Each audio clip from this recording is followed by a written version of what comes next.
electric field due to a point charge placed at the axis of the uniform charged ring. अपना एक ring बनाते हैं. So this is our खूबसूरत सा ring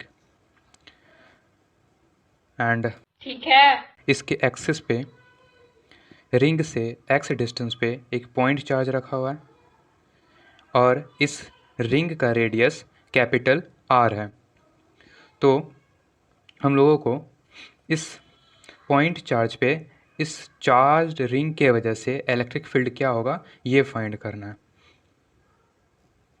और मैं बता रहा हूँ ये क्वेश्चन बहुत ही लल्लू है, बहुत ही लल्लू. तो देखते हैं इस क्वेश्चन को. अब देखो, अभी तक जो हमें मालूम है वो सिर्फ इतना है कि एक पॉइंट चार्ज की वजह से किसी भी डिस्टेंस पे इलेक्ट्रिक फील्ड कितना होता है, जो कि KQ/R² होता है. ये फॉर्मूला पता है, लेकिन यहाँ तो कोई पॉइंट चार्ज है नहीं, यहाँ तो पूरा का पूरा रिंग है. तो वो पॉइंट चार्ज वाला फॉर्मूला यहाँ कैसे लगाएंगे वो देखते हैं.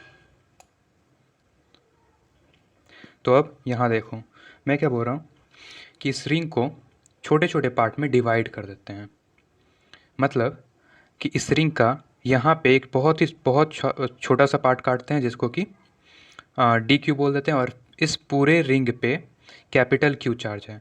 तो यहाँ से एक छोटा सा पार्ट कट किए इस रिंग का, जिसका कि चार्ज DQ है. अब ये एलिमेंट कहीं से भी आप कट कर सकते हो, यहाँ से कट कर लो, यहाँ से कट कर लो, यहाँ से कट कर लो, यहाँ से कट कर लो, आंसर सेम ही आने वाला है. तो हमने यहाँ से कट कर लिया. अब ये एक पॉइंट चार्ज हो गया. अब दोनों पॉइंट चार्ज के डिस्टेंस को फाइंड करना है. तो अपने को ये वाला डिस्टेंस यूज़ करना है जिसको कि स्मॉल r बोल देते हैं. रिंग का रेडियस कैपिटल R और ये डिस्टेंस स्मॉल r. ओके. अब यहाँ पे कुछ एंगल थीटा होगा.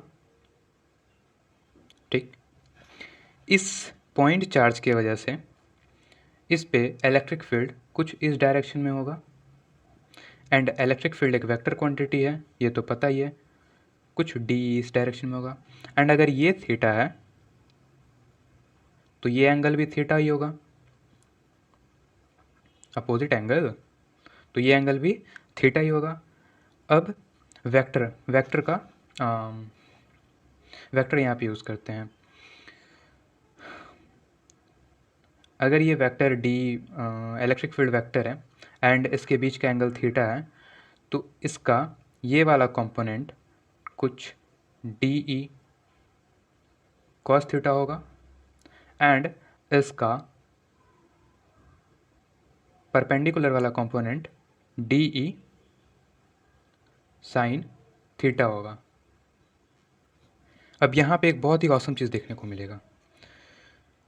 ये देखो, अगर हमने यहाँ dx काटा था, आई मीन DQ काटा था, तो उससे कुछ DE इलेक्ट्रिक फील्ड कुछ इस डायरेक्शन में था, x एक्सिस के डायरेक्शन में, एंड कुछ नेगेटिव y एक्सिस के डायरेक्शन में था. अगर इसके अपोजिट एक और dx काट ले, आई मीन DQ काट ले इस रिंग से, तो इससे जो इलेक्ट्रिक फील्ड है वो कुछ ऐसा होगा और उसका डायरेक्शन इस तरफ होगा. और अगर ये एंगल थीटा है तो ये भी एंगल थीटा होगा, क्योंकि ये एक्सिस से डिस्टेंस लिए हैं. तो ये एंगल थीटा, तो ये भी एंगल थीटा. एंड अगर ये एंगल थीटा है तो ये एंगल भी थीटा होगा. अब ये देखो, इसका भी दो कंपोनेंट होगा, एक DE sine theta, DE cos theta, and perpendicular में DE साइन थीटा.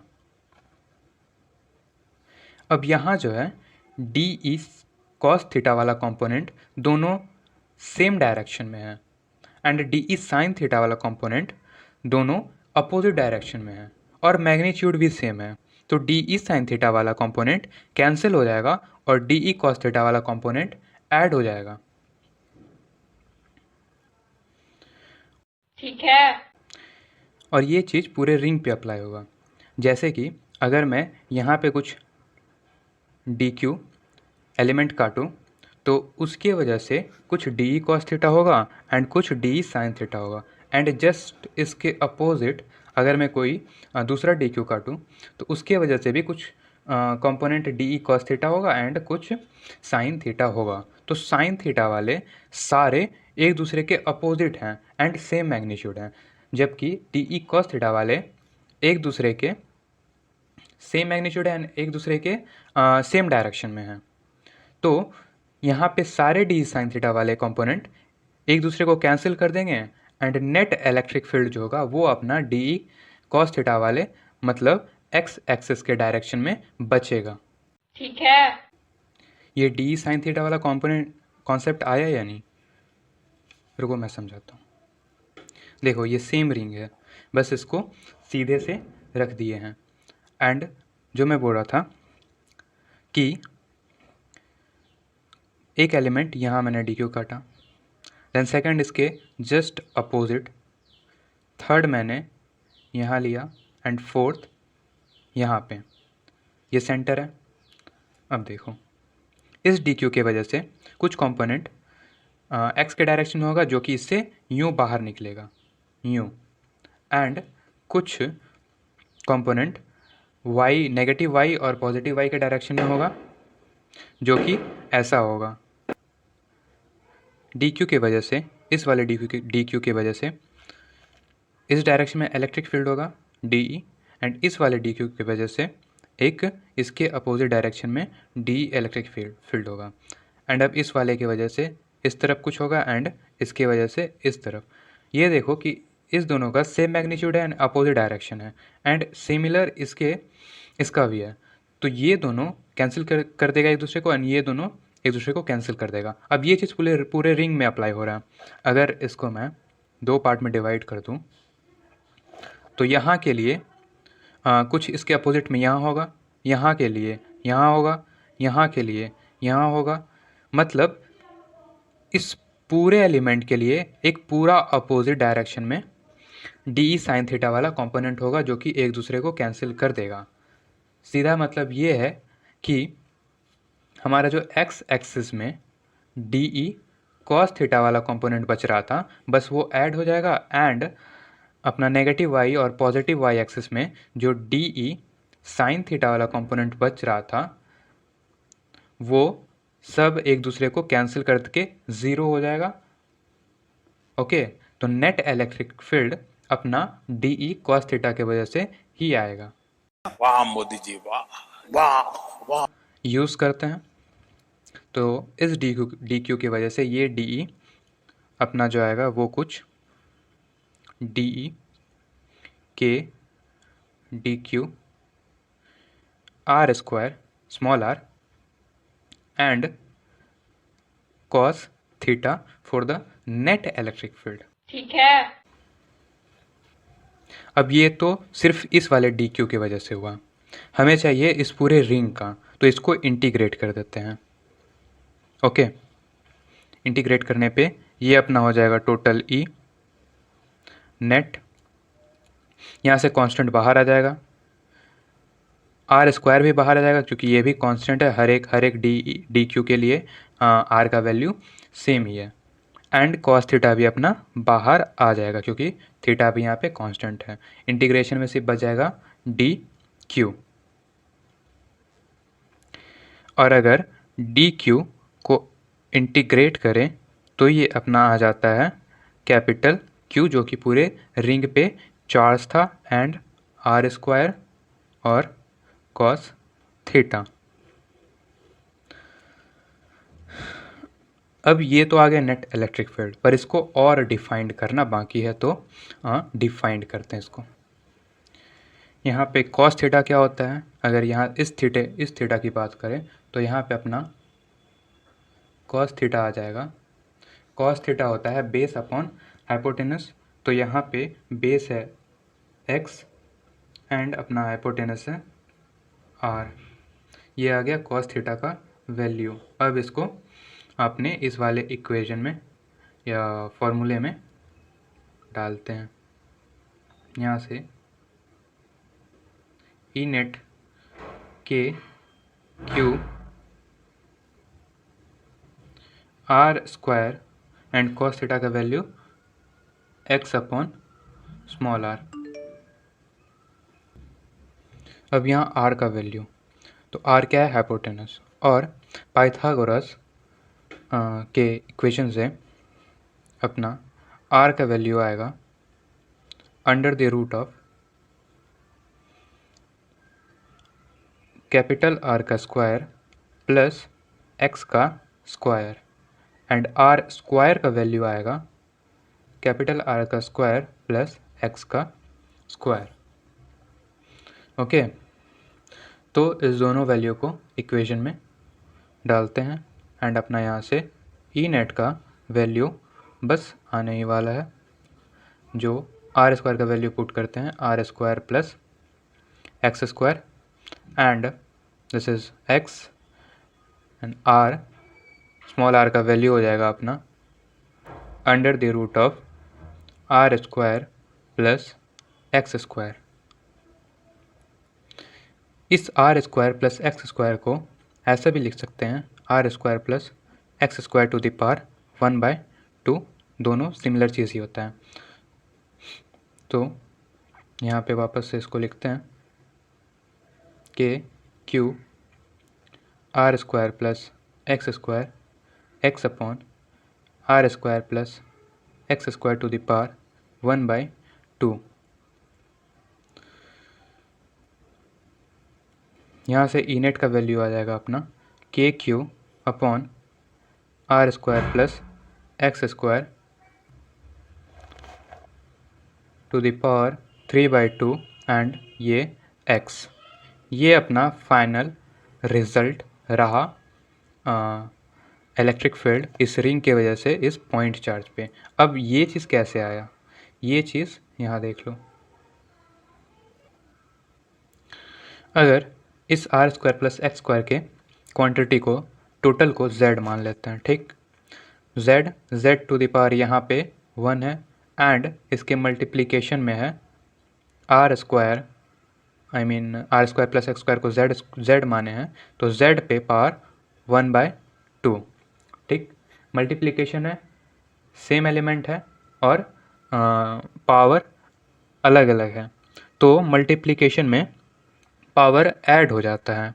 तो यहाँ पे z पे पावर आ जाएगा क्या, 1 + 1/2, एंड ये 1 + 1/2 का वैल्यू होता है 3/2।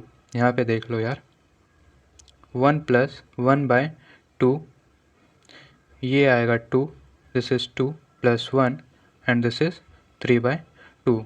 तो ये चीज़ यहाँ से आता है।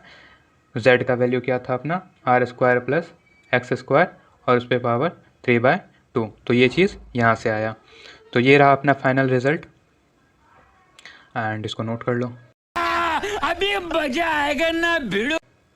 देखो, अब यहाँ आएंगे कुछ होशियार लोग जिसको कि इतना कचड़ा करके भी चैन नहीं मिलता। तो वो क्या बोलेंगे कि अगर इस पॉइंट चार्ज को इसके रिंग के सेंटर पे घुसा दे तो क्या होगा, अगर इस पॉइंट चार्ज को इन्फिनिटी पे रख दे तो क्या होगा। तो क्या होगा देखते हैं। तो ये था अपना रिंग एंड एक जनरल डिस्टेंस जो कि x पे, इसका फॉर्मूला आया था k q upon r square plus x square to the power 3/2 into x. ये था जनरल फार्मूला कोई भी जनरल डिस्टेंस पे। पहला सिचुएशन जहाँ पे इस चार्ज पार्टिकल को रिंग के सेंटर पे ही डाल दें। तो अगर इस चार्ज पार्टिकल को रिंग के सेंटर पे डाल दें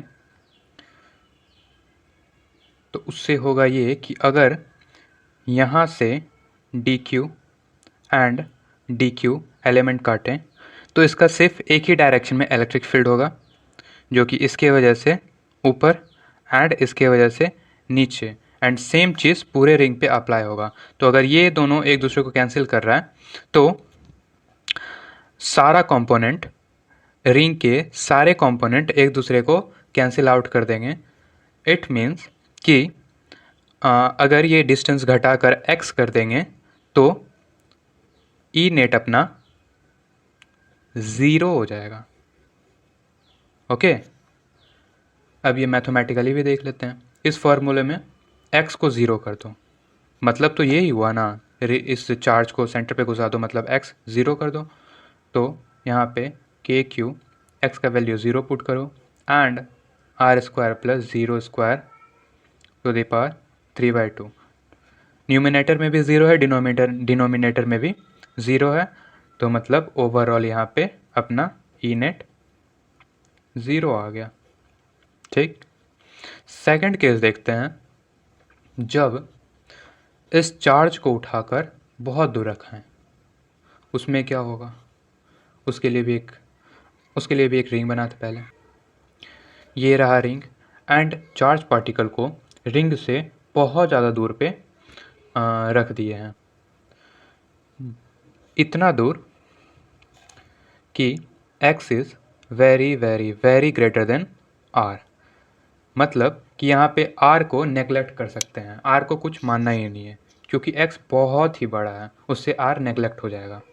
तो अगर इस वाले फार्मूले में r को नेगलेक्ट कर देते हैं तो फिर फार्मूला अपना क्या बनेगा, के क्यू, यहाँ x तो रहेगा ही, r नेगलेक्ट हो गया, यहाँ पे सिर्फ बचेगा x² टू द पावर 3/2। अब ये फर्दर आ जाएगा क्या, के क्यू, अगर इसको डिफाइंड फॉर्म में लिखें, ये x था अपना, यहाँ पे आ जाएगा x² एंड यहाँ पे आ जाएगा under the root of x², right. Now x² and root एक दूसरे को कैंसिल कर देंगे, यहाँ बचा सिर्फ x एंड ये x को कैंसिल कर देगा, तो फॉर्मूला में सिर्फ बचा क्या, के क्यू अपॉन x², जो कि एक पॉइंट चार्ज का फॉर्मूला होता है। और ये देख भी सकते हैं कि अगर आपके सामने कोई आदमी खड़ा है तो वो आपको बहुत बड़ा दिखेगा, लेकिन अगर वो ही आदमी आपसे 3 या 4 किलोमीटर दूर है तो वो आदमी आपके लिए एक पॉइंट के समान दिखेगा एंड उसके लिए भी आप एक पॉइंट के बराबर ही होगे। तो बस ये चीज़ें यहाँ अप्लाई हो रहा है कि ये जो चार्ज पार्टिकल है रिंग से बहुत ज़्यादा डिस्टेंस पे है, जिसकी वजह से ये रिंग एक पॉइंट की तरह एक्ट कर रहा है, और इसका फॉर्मूला भी सेम ही आ रहा है, जो कि एक पॉइंट चार्ज का फॉर्मूला होता है, के क्यू अपॉन x², और x यहाँ पे distance between ring and point charge है।